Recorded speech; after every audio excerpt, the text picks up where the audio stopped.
partner marketing equals webinars, right? Well, hopefully you got a chuckle out of that, just like I would if someone said it to me. We've grown beyond the days where co-marketing is simply let's do a webinar together. However, Casey Hill and his team at Bonjoro have found some ways to do webinars that actually don't suck. Included in Casey's 5 tips is something I have not heard any other marketers talking about, and that's a way to combine pre-recorded content with a live event. Make sure you stick around to the end to hear that, plus some creative ways that you can engage your attendees post-event with some personalization at a level of scale. So we're going to be talking about something that you mentioned on LinkedIn recently. A lot of people, when they think about marketing together, they think about partner marketing or co-marketing. And what is the first thing that comes to everybody's minds?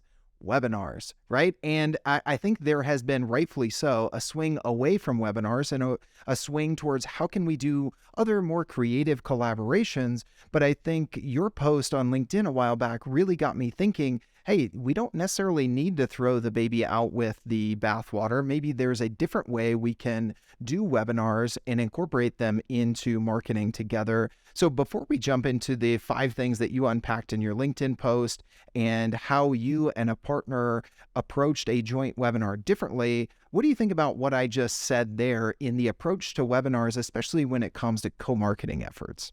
Yeah, for sure. So I think the first thing is it's a pretty known what the problems with webinars are, right? Basically, you go drive 500 registrants, 60%, 70% of those people don't even show up, right? Like there's this whole top of the funnel kind of problem that happens with these.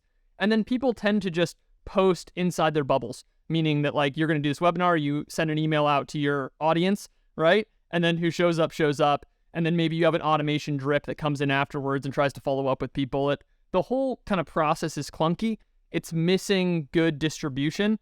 And it often doesn't have any kind of like safeguards to make sure that it's a successful experience. So I think there's a lot of ways we can optimize. Starting back maybe 2 years ago, when I started getting more involved in webinars, I ran a lot of not very successful webinars, right? And so I think I had a lot of learnings over time around what actually made those successful drivers of traffic. And the one thing I want to say is when it comes to partner webinars, it's super important too that it's a mutual driver of traffic, right? Reciprocity is so critical when it comes to these collaborations. And if one partner wins and the other one just completely flops, they're not going to run anything together again. And it kind of like breaks apart the fabrics of that collaboration. So figuring out how to make things mutually beneficial is also super critical when you're thinking about partner work in general, but especially with webinars.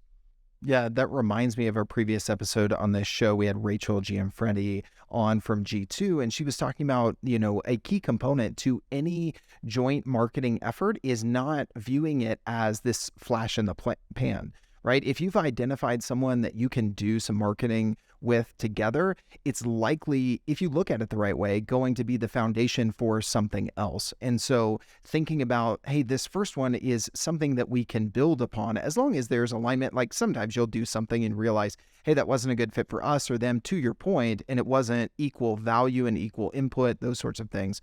But I think sometimes that happens and we're just like surprised by it, right? Because we didn't think about it from the get-go like you're advocating for.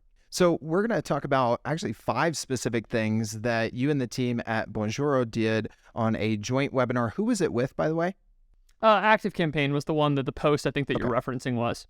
Yeah, awesome. And likely something that you guys have done in other scenarios. And to your point about the standard drip campaigns, the post follow-up, I just want to encourage, if you're listening, stick around to the end because the 5th one is going to be all about that post-event follow-up. And I think there's an opportunity to zig where everybody else is zagging there. But the first thing you guys did differently, Casey, was you did multiple sessions depending on time zone. And this is one of those things that for me, getting into webinars with our strategy at Teamwork recently and always being a big podcast host, everything's on demand. I've been kind of like, oh my gosh, dealing with all these time zones and what comes with a live event is a lot of stress, a lot of room for error. Tell me a little bit about how you guys have approached that and why you decided on multiple sessions based on time zone with the webinar approach, man. Yeah, for sure. So both us and Active Campaign have big international audiences, right? Bonjoro is actually headquartered in Australia. Active Campaign is at such a level that they have huge pockets of customers all over the world. So I think that the first kind of recognition was just that if we do one session in, say, Pacific Standard Time, we're going to isolate a lot of people in the APAC region and other areas around the world who are only going to get kind of that recorded version, won't have the opportunity to engage live and have kind of that full experience. I think it's important to note that one of the things that I've learned is a very powerful part of webinars is the ability to have some sort of interaction, right? So a lot of my success has been tied to the ability of people to ask questions, and we can kind of get into, do you save that all for the end? Do you have people curating throughout? We'll probably get into that, but I think that's a really important part. So by having it in someone's local time zone, you get more people that are able to show up live and engage in that capacity. It's definitely not something that I historically had done, but actually after the one we did Better Together with ActiveCampaign, we've now replicated that several more times and started to do that with other companies that have a large international footprint as well. And every time we've done it, I think we've been happy with the decision to do that. And so I think that's something that we plan to continue to do in those situations. More engaged people, which then translates to more ultimate leads and sales at the end of the day, from people that get the most kind of breadth of benefit, if you will, from attending those sessions. It makes sense. I mean, two things that you said there, optimizing for live engagement, right? Because people are, whether it's a podcast or something else that's on demand, there is a time cost to the investment in your content that you've got to sell people on. This is why you're going to get value out of it, and this is why you should invest your time. With a live event, whether that's in person or virtual like a webinar, there is a higher investment cost, something I talked about with Mark Killens at AirMeet, and they're really trying to figure out how do they optimize for this, because it's a higher cost because you're not just spending time, you're spending a specific time. And that's determined by the brand, not me as the consumer of when I want to consume this content. So you've got to think about that. I want to come back to the Q&As and get your thoughts on that, because I've done it a few different ways. And I don't know if I have a definitive answer. And the second thing is, if you are going to do something live, like we talked about, there's more logistics. There's more that goes into it. And so if you're going to do this, it makes sense to invest in multiple sessions to get that coverage, because it's not on-demand content. It is live. And so you're already putting in the extra stress and time and logistics that it takes for a live event. So it seems like, okay, it's worth it to do that. And one of the ways that you guys kind of mitigated some of that is actually by pre-recording. So tell me about this whole concept of pre-recorded but live that you guys have done with webinars, because this is the first I've really heard of someone really doing this and doing it multiple times and consistently. Yeah, for sure. So again, this is actually, we kicked this off starting with our work with ActiveCampaign, this idea of kind of pre-recorded but live. So essentially, ActiveCampaign came in, and I think part of the rationale was just to have the ability to have total control. If something gets messed up, if someone says something that they want to, take out, any hiccups, you can make it very polished. So the first thing is, their team, I think added some little transitions between certain pieces, like the opener, etc. And that obviously is something that's easier to do if you pre-record it. So we hopped on, we kind of went through, we did it. We didn't have to do like multiple, I was like, I wonder how this is going to go. Like, are we going to record this 3 times? And, but no, we just did one run through, but it gave them just a little bit more autonomy about how everything was kind of pieced together. And so the idea was we pre-recorded it, but we then actually showed up live to the sessions. And so I think that's the really critical piece of this. So by showing up live to the sessions, but having it pre-recorded, what happened was I, as someone who, obviously had a deep level of expertise in this area, not like a general member of the team who's just trying to field questions, but, someone who the hosts of the actual webinar itself were able to be in that comment section, actively answering questions, engaging with people. And that's what I did the entire webinar. I was in there just popping in, speaking to stuff, and throughout, right? So it wasn't saved till the very end. I was able to actually hit when that was top of mind. So instead of someone saying, oh, that's kind of interesting, they either have to field that question 20 minutes later when they're waiting for the Q&A, right? Or maybe they decide they're not going to ask it. It kind of fades out.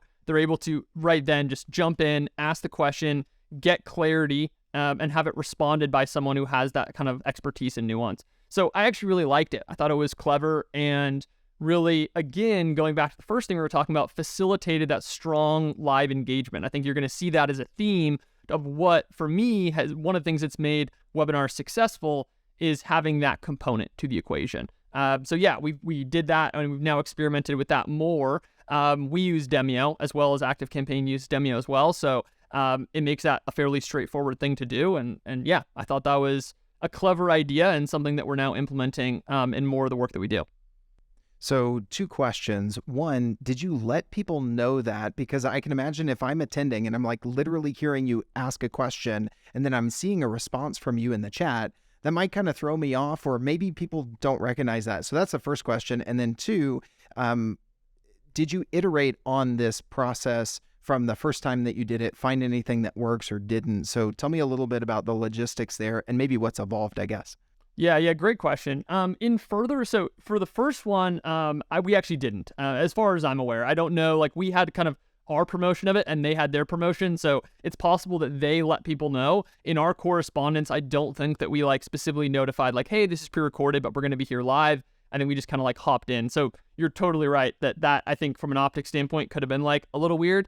In subsequent times we did it, I have let people know like, hey, this is pre-recorded, but we're going to be here in the comment section so we can help you guys out. And when I've like teased it, in a post on, Twitter or on LinkedIn or something, when I'm letting people know, hey, this Friday we're going to be doing this thing, I've let people know about that as well. So because of that reason, I kind of was like, okay, I'll peel away, create a little bit more transparency.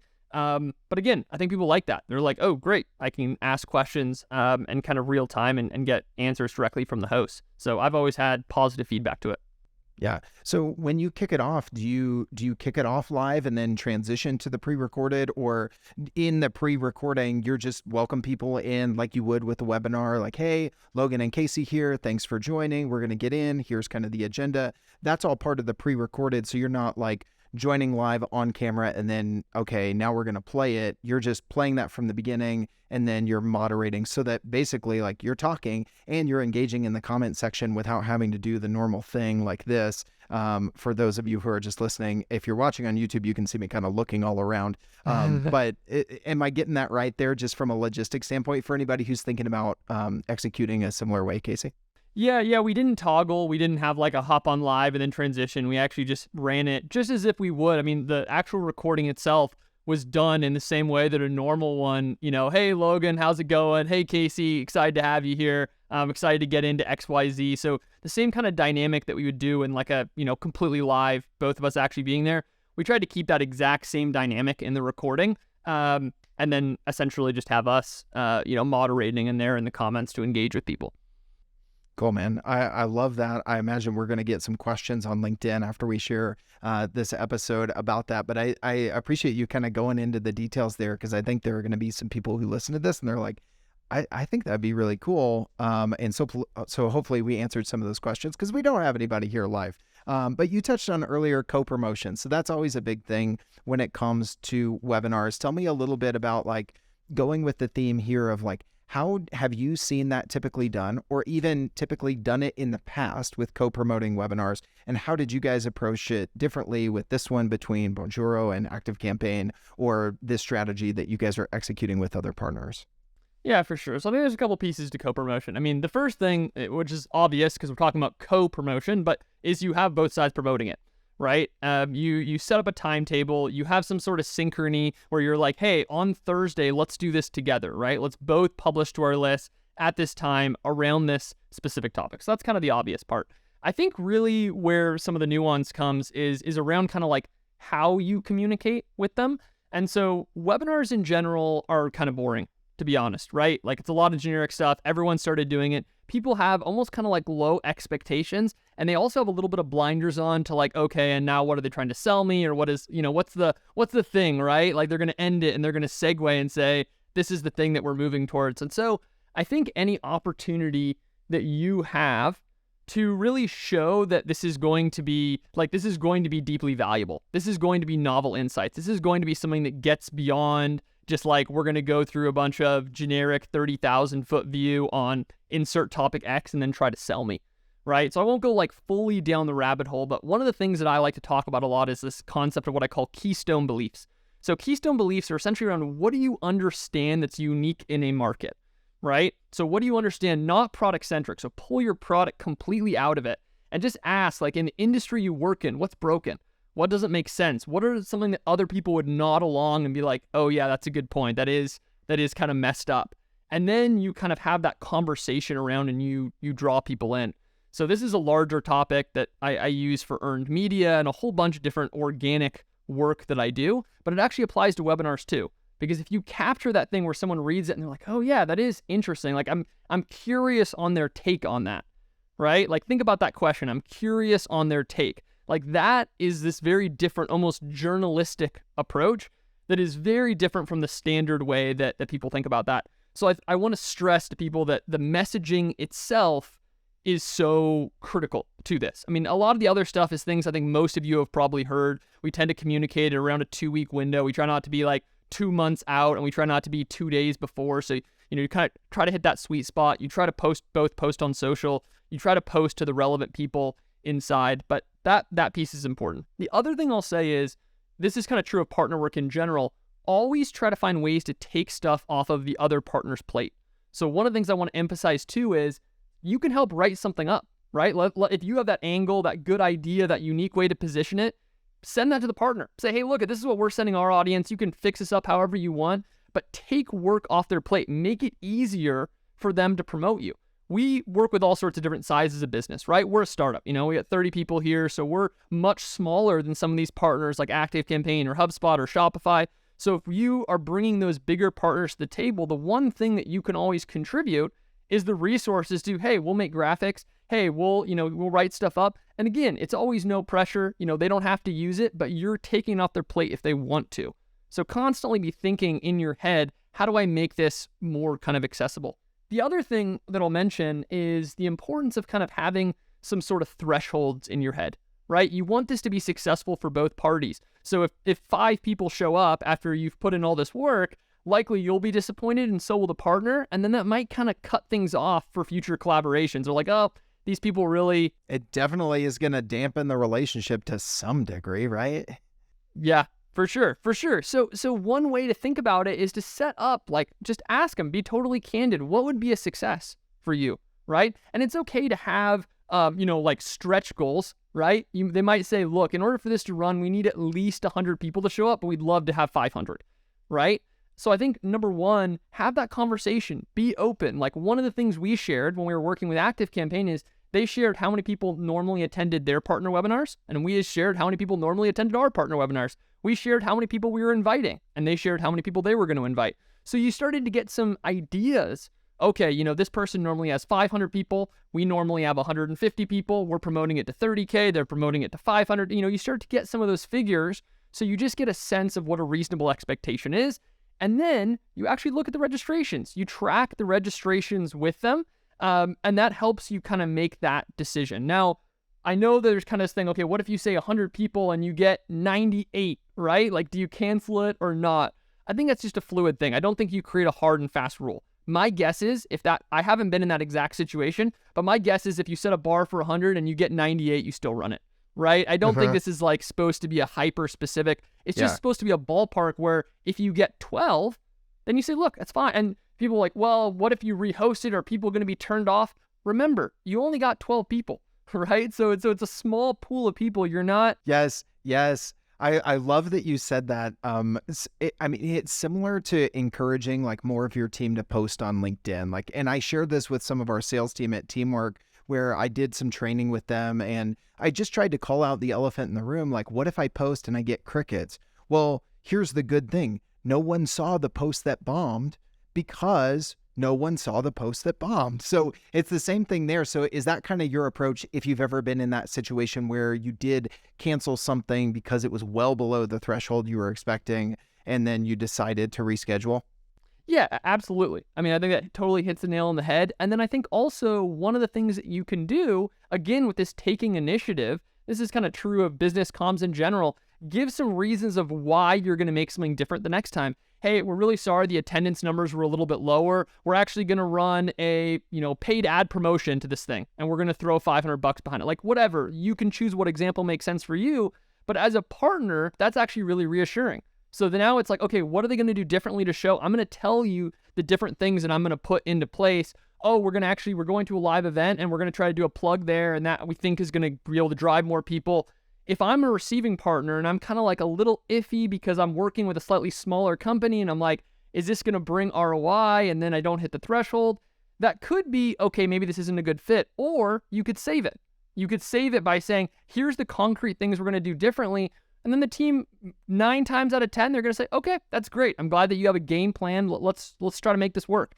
It's similar to what you said earlier in being transparent with your audience, be transparent with your partner. And I think you could carry what you were just saying there over to the transparency to the audience. If you had 10 people show up, like reach out to those 10 and just be like, hey, attendance was low. Maybe the message to them isn't the ad spend you're going to put behind it or what they're going to do, but like you say something a little bit different, like, hey, we are going to we're going to add this segment or whatever it is. You add something that kind of shows them like, hey, we did need to put some more into promoting this, and we're putting some more thought into this content that you've already risen your hand, whatever. You put your hand up and said, hey, I want this content. We're committed to still bringing it to you, different time, but we're going to try and do it better.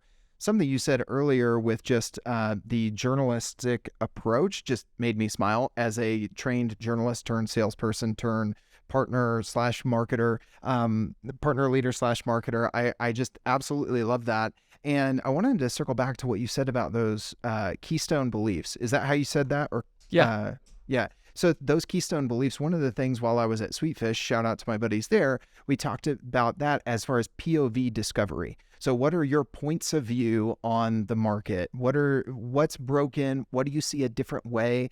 And I just wanted to pause here and give people a few questions that you can ask yourself, both internally. This is a good exercise to figure out, like, if Casey, you and I are on a team and we're promoting something, like ask these questions internally to uncover these keystone beliefs as a brand, or of your partner to figure out what is their angle. So one that's super easy and always gets people kind of like, is what's a commonly held belief about X that you passionately disagree with?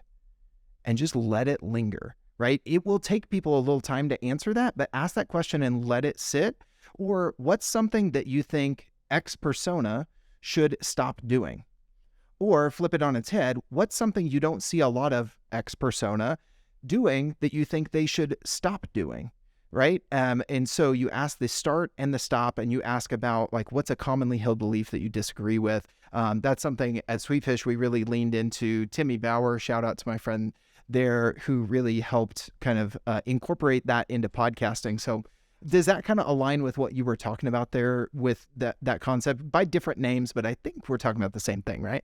Absolutely talking about the same thing. Yeah, that's awesome. I love the ones that you just mentioned. And one that I might add there too is, why aren't other people doing it, right? So one of the things that I think I run into a lot is people will sometimes provide these point of views that really kind of aren't that novel. Like, one of the pushbacks I give to people a lot is I say, okay, but your top 5 competitors are all going to agree with that same thing.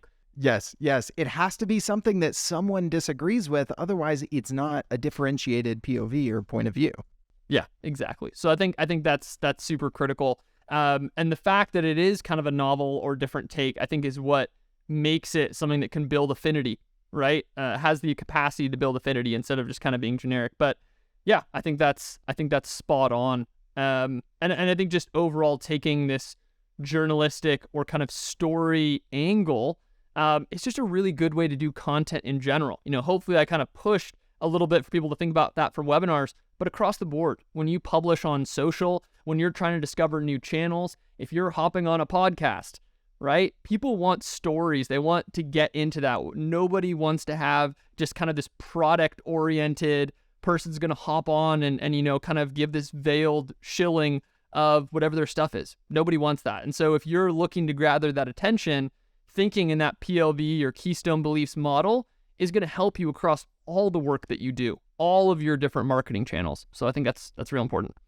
Yeah, because then you find ways to repeat that, right? Like the folks here at Partner Hacker, the phrase live in market, right, is a great way to summarize what we're talking about with marketing together.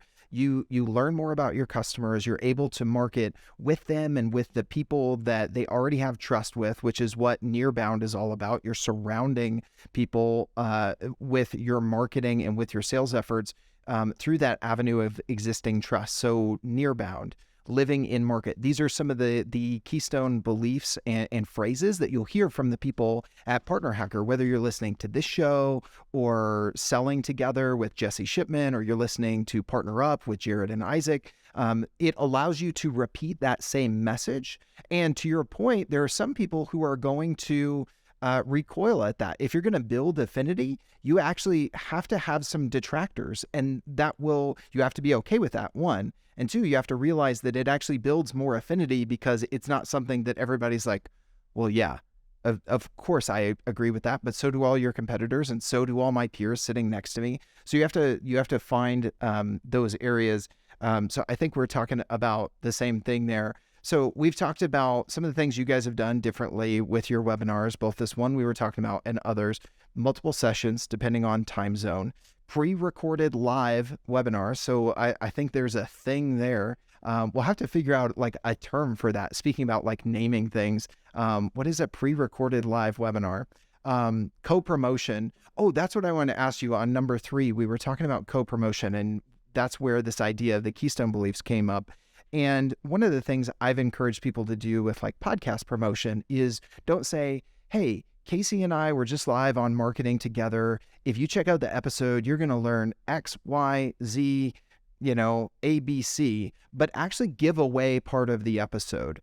It's kind of like spilling a little bit of the candy on the floor and then kind of picking it back up and putting it in the dish. Some people are afraid of that, but I think this falls in line with what you were talking about earlier that you can actually do with webinars. Like, the outline, the content that's going to be shared, like share a nugget that would stand alone and be valuable and say, if you want more of this, especially if you're putting out something that's a little controversial, some people are agreeing and disagreeing like we've been talking about, there are going to be comments, and then you can encourage those people, hey, you want to ask that question? You want us to go a little bit deeper? That's what we're going to do on the live session.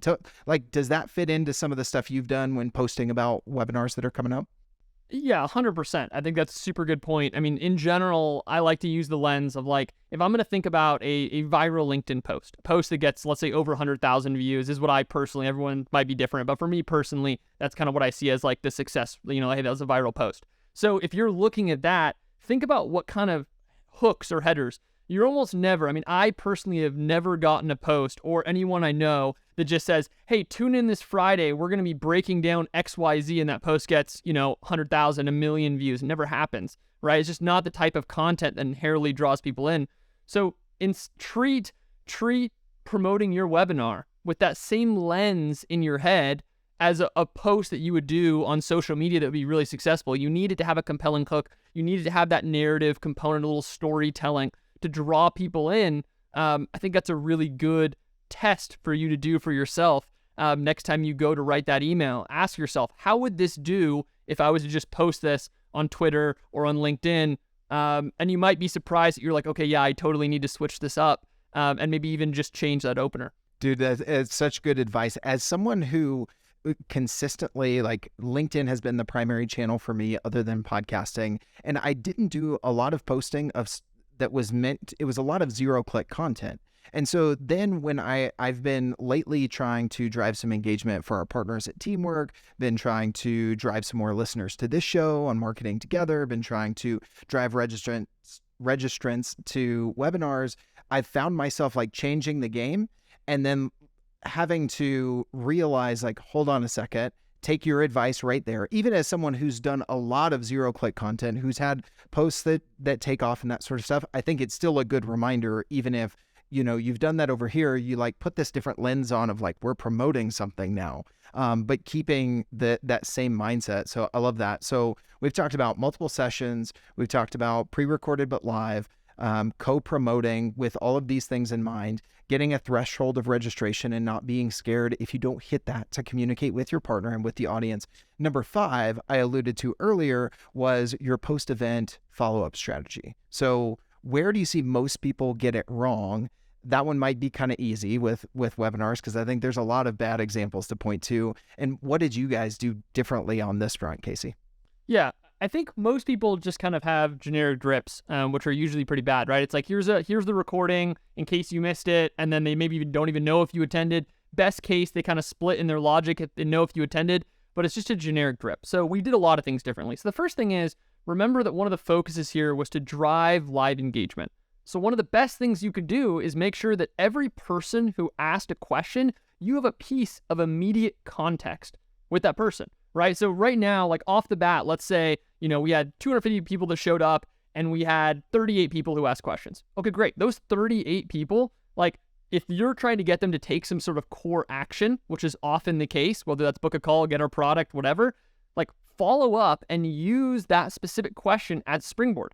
So get away from that kind of generic. And the way that we like to do it, we like to do personal videos. I work for Bonjoro, kind of full transparency. We're a personal video email company, so it naturally fits in. But we shoot that person a personal video and say, hey, thank you so much for attending. I hope you found that valuable. I know that you had questions around insert this, and I'd just love to, and then dig a little bit deeper with that person. My focus almost always is just to get a response, right? So I'm not necessarily saying like, let me send you this thing and now like go buy now.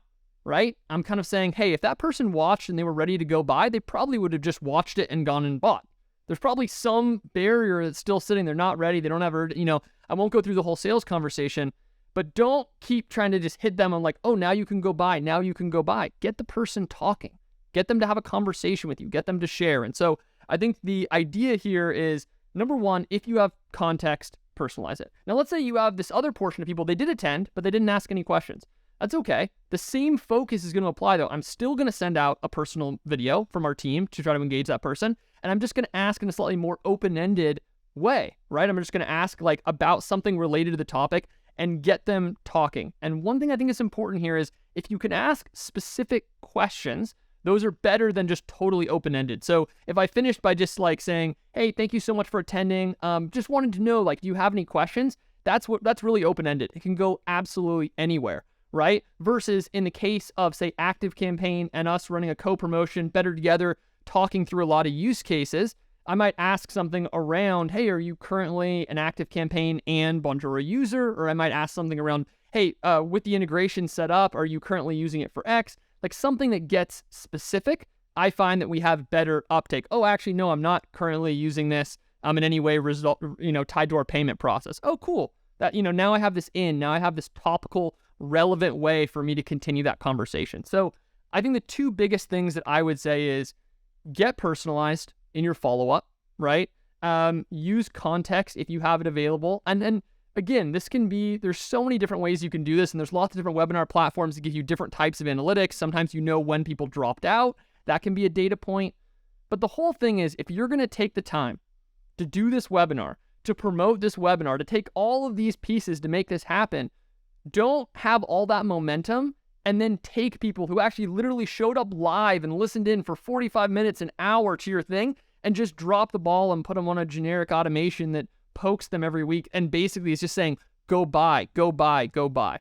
That is a great way to put it. Like poking is actually the analogy. And by the way, if you're just listening to us, you need to come watch me and Casey on YouTube, because we're just poking at each other through the camera here, because it's annoying. That's why I think that's a really good analogy, is like being poked is annoying, right? Whether we were kids and it's like your sibling in the back seat just like poking you just a little bit, but is enough to like create the whole drama that caused the whole family to pull over. All right, we're getting off topic, but that's really good, man. And it goes back to what we were saying earlier, that there is a high investment cost to give the time over to attend, to consume your content, let alone to consume your content on your terms at the time that you set for the audience. I know a lot of people are probably listening to this, and I'm a big fan of personalized video, whether you use Bonjoro or another tool to do it. But some people, I think a lot of marketers think about scale. They don't think about kind of that one-to-one touch. That's what sales does, right? So how did you guys do that? Did you have the sales team doing that? Did you divvy up those between different members of the marketing team? Like, how many is too many to personalize? Like, get a little specific there for me, if you don't mind, for people that are looking like, hey, I think we could do that, but I have some other questions. Yeah, for sure. So I think part of this depends on scale, right? I mean, it's totally different if you have 50 people that show up versus 5,000, right? And so the first thing is, I'll tell you the way we did it, but I'll also acknowledge that many orgs are maybe built a little bit different. So the way that we did it is we took the highest intent people, and then I directly sent messages into so those 38 people that asked questions, I treated those as like the highest intent people, and I sent those videos out. it's important to note that this is often less of a lift than people think it is. Like my average video is 30 seconds. Yep. I was going to say 30 to 60 seconds, and you want to keep it under a minute. As someone who has sent over 1,000 one-to-one personalized videos, you want to keep them under a minute. So keep going, but I'm totally with you, man. Yeah, so I think that's the thing. So I sent him out to those very highest intent people that we had some additional context, and then I had some other people on my marketing team that actually followed up with the others and did those videos. I think it's completely sensible to have collaborations in with sales and to have sales become involved at that point and hop in. Again, we're a startup, so we're a pretty tight-knit team, but I can see that a lot of people would probably break it up maybe slightly differently depending on kind of the makeup and how sales-led versus marketing-led you guys are as an org. So lots of ways you can cut it. But again, these are, in my eyes, high intent folks who've taken the time to actually register, attend, have been there throughout. And so if you have that opportunity, I think it's important to spend the time to capitalize on that, especially if those numbers are, again, and I kind of am careful to name specific numbers because, 500 might be like pretty inaccessible for a team of 5 and 500 might be totally knockoutable in a week. For a team of a couple hundred, whatever employees, company that has 5 sales reps that can just get in there and hammer for a day or two. I mean, what you said there of like 30, like I was thinking like if individually I could send 50, like that might take me a couple of blocks, right? But like maybe you think about it there and you divvy it up of like, okay, we had a bigger one and we had, 250 people ask questions on this one. Okay, can 5 people send 50 personalized videos? And then we can kind of segment from there. I think that's really good stuff. So the list again for anybody who wants to start doing co-promoted webinars much better and make them not boring, make them not suck. With Casey's advice here, think about doing multiple sessions per time zone. You've already put in the work to get people there live, optimize for the time zones that are represented in your audience base. Do it pre-recorded, but live. I think that is that's my favorite one of all 5 of these. Co-promote it like a journalist. Make sure those emails and those posts can stand on their own and they borrow from your best posts and the strategy and the mindset that you would bring to it if you were sharing that, not just to drive registration and promotion. Set that threshold. Something you said there, man, I think when you were talking about with your partners, like you and I, Casey, we're getting ready to do a joint webinar. What does good look like for you? Like how many registrants do you guys normally drive? What's your email list like? I think some of us are afraid to ask that. It's kind of like a salesperson being afraid to ask, well, what would you expect to pay for something like this? Or what is your budget? But as in most relationships, which happens in B2B partnerships as well, they go sideways because of missed expectations. So if you have that transparency and you know the expectations, then you can head that off at the pass. So I just wanted to call that out on number 4. And then number 5, follow up like a human. Don't waste people's time who have given you their email, who have given you your time, who showed up, who even engaged, and then just kind of phone it in on the follow-up. Last question for you here, Casey. And if for those of you listening, if you've hung on this long, this is one of our longer episodes on marketing together, but I think it's been well worth it because Casey has brought a ton of tactical stuff to make your webinars not suck.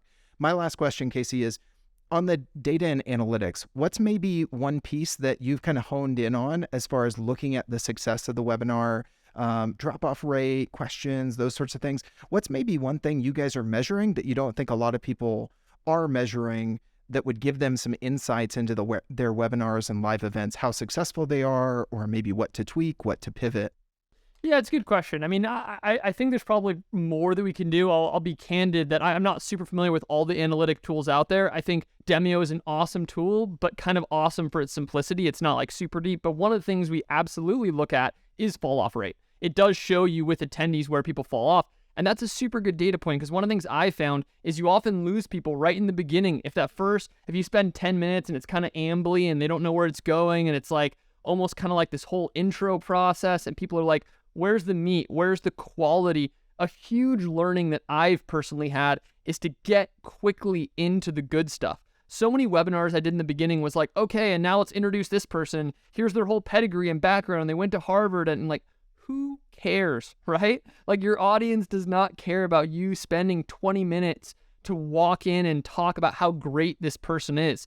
And so while it's fine to, introduce a person, give them their title, whatever, that's cool, get into what the audience came for. I think that's super important. And if you see those fall off points anywhere in the webinar, in that intro, or even during the content, hey, maybe you're ambling on too long on a certain point and people like, I get it. And you just beat that horse so bad, that becomes problematic. The other thing I think is really important too with partner webinars specifically, be really, really clear on the expectation around why people are showing up. That's actually something that I've learned a lot where there's a lot of missed balls. So like, for instance, the one we did with ActiveCampaign was called Better Together. And it was very specifically, how can you use ActiveCampaign and Bonjoro together? And we're going to show you use cases and we're going to go through it. And I think because it was very targeted, that had a lot of success. But I've also run a lot where people show up and they're like, oh, wait, but I thought this was really going to be focused on using tool A. And wait, what if I don't use tool B? Is this still relevant to me? And like, there's a lot of ambiguity. And that comes from not setting good expectations up front into what the content is. So if it's something that's like, you need to be using both of these tools to get the most value out of it, which was the case with ours, awesome. If it's something that's more open-ended, which many times it'll be like, we're going to talk about this use case and you probably could plug in different tools and that's totally cool, that absolutely can work too. But be clear on what that expectation is, and you'll get so much more success. And I just want to drive home one thing really quickly. We've kind of touched on it, but I do think it's super, super important. And this may sound so obvious for people, but I think it's critical. Don't lie. When your partner comes in and they ask you how many people show up, and I know it's like, it seems silly, like, okay, obviously don't lie, but I think that temptation, especially if you're a smaller brand working with a slightly larger brand, to just inflate those numbers a little bit, and my list is a little bit larger, and my attendees are a little bit larger, and I just want to strongly encourage people that meeting of expectations is so critical, and you could open the door to a really powerful, long-lasting relationship with bigger brands. And we've done this at Bonjoro. Again, we're a startup, and we work with HubSpot and ActiveCampaign and Shopify and Patreon and all these amazing brands, and we're so grateful. But one of the things they can come to expect from us is that we're going to be forthcoming. We're going to tell them, hey, instead of saying, oh, every contact we've ever had, right? Like we could tell them our total list size. Oh yeah, we have a list of 120,000 people. But is that really the active list that's going to be relevant for this thing? No, not at all, right? So us coming to the table and being honest, that's what creates the fact that we've done 40 collaborations with ActiveCampaign, right? We've done 40 collaborations because they know that we basically tell them what it is, and oftentimes realize that don't be intimidated, even if your number's a little smaller. A lot of these companies, they're looking to drive, they can drive 5 signups from a webinar. They'll be like, that's awesome. They'll be happy. So don't think in your head that, oh, if I need to get 500 attendees from our end and drive them 50 sales for it to be a success, they'll be happy if you can drive even some initial traction in those early things. So sorry, I don't mean to belabor that, but I just think it's a really important piece to not mess up when you're thinking about partner work. It's so good. And it goes back to what we were talking about earlier, that things go sideways when you don't set expectations correctly. And I love what you called out there. Like, some people are more focused on just awareness. And so they're more focused on the registration number than they are on the signups and the conversion number. Other folks like, hey, this is really supposed to be demand capture. Like, if we don't get this many signups, it's not a win for us, no matter what the audience is. And so I think asking those questions, not only like, what are you expecting, but like one level back, like, what are you expecting to expect, right? What are the things that you're measuring? And then let's talk about what are the things that you're hoping to get that we're going to measure. So what do you want to measure? And then what does good look like if we measure it and we look at this together in 30 days or in 2 weeks or whatever the case is. So really, really good stuff. And I forgot to mention earlier, I won't plug it too hard, but you were talking about, hey, you do a joint webinar and are these people users of both products? Well, Reveal is a really nice option for that. I just have to say that with the new partnership between Partner Hacker and Reveal, if you are thinking about like segmenting the follow-up and customizing it, like Casey was saying, like go into that and have that account mapping done beforehand so that you can really personalize, hey, I see you're already a user of both platforms, or I see you're a user of this platform and not the other, because those are different messages, 3 different messages, right? There is overlap, or you're using this platform or you're using that platform. So I just had to mention that. Not a big plug for Reveal, but just something to think about. And obviously Bonjoro for the personal follow-up. good shout out there. But I think for the most part, we did not do 45 minutes just to come to a plug of Bonjoro and reveal here. There's some really, really good stuff that you talked about here. And the theme of this show is that we go further, faster when we're marketing together. And I think, Casey, you have given listeners several tactical things. If they just take away one or two things from this episode, they will do webinars that don't suck. So thank you so much for joining me today, man. It has been a pleasure. Grateful to be here. And yeah, I love, super passionate about partner-led work. And so excited to chat with you and hopefully help a few people out.